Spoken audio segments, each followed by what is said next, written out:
नमस्कार, news now में आप सभी का स्वागत है। मैं हूं आपके साथ प्रेरणा।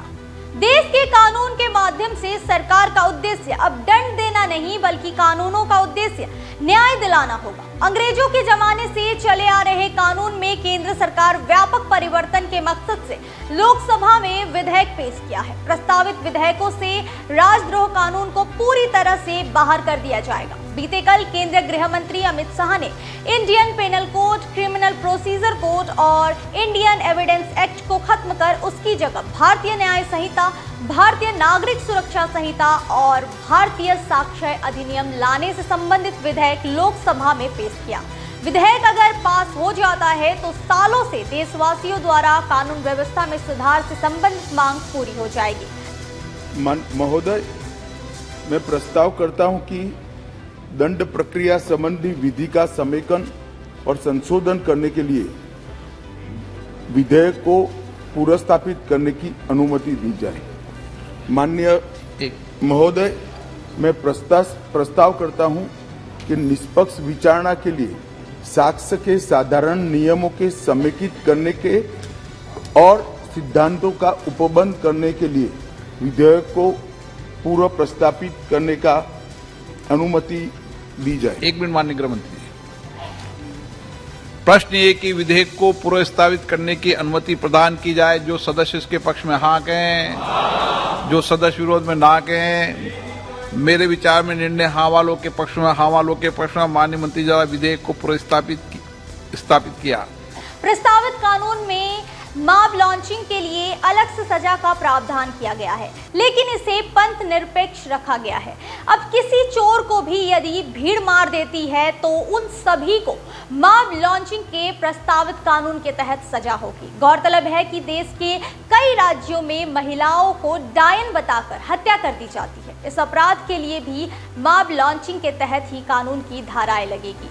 देश के लोगों को जल्द से जल्द न्याय मिल सके, इसके लिए कुछ प्रस्ताव भी दिए गए हैं, जिसमें प्रमुख है संगठित अपराधियों के संपत्ति को जब्त करने का प्रावधान।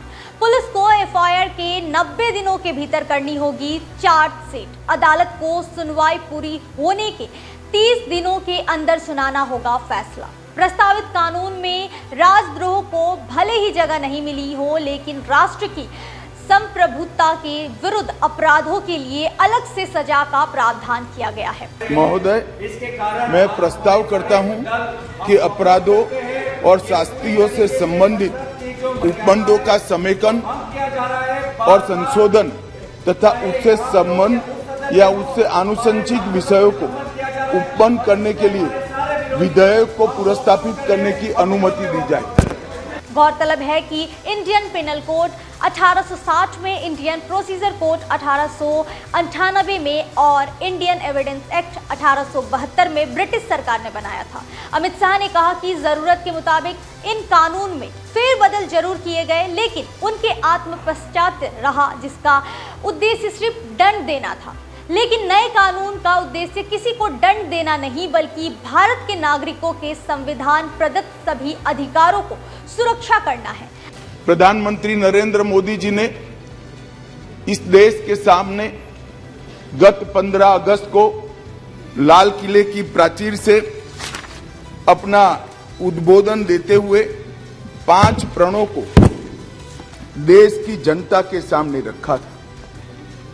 माननीय अध्यक्ष जी, ये 5 प्रण में से एक प्रण था कि हम गुलामी की सभी निशानियों को हम समाप्त कर देंगे, हमारे मन से वो बोझ को दूर करेंगे। माननीय अध्यक्ष जी, आज मैं जो 3 विधेयक एक साथ लेकर आया हूं, वो तीनों विधेयक एक प्रकार से मोदी जी ने जो 5 प्रण लिए हैं उसमें से एक प्रण की अनुपालना करने वाले हैं।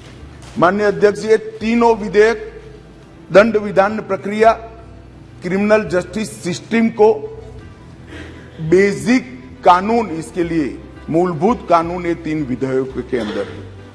एक है इंडियन पिनल कोड जो 1860 में बनाया गया, दूसरा है क्रिमिनल प्रोसीजर कोड जो 1898 में बनाया गया, और तीसरा है इंडियन एविडेंस एक्ट जो 1872 में बनाया गया।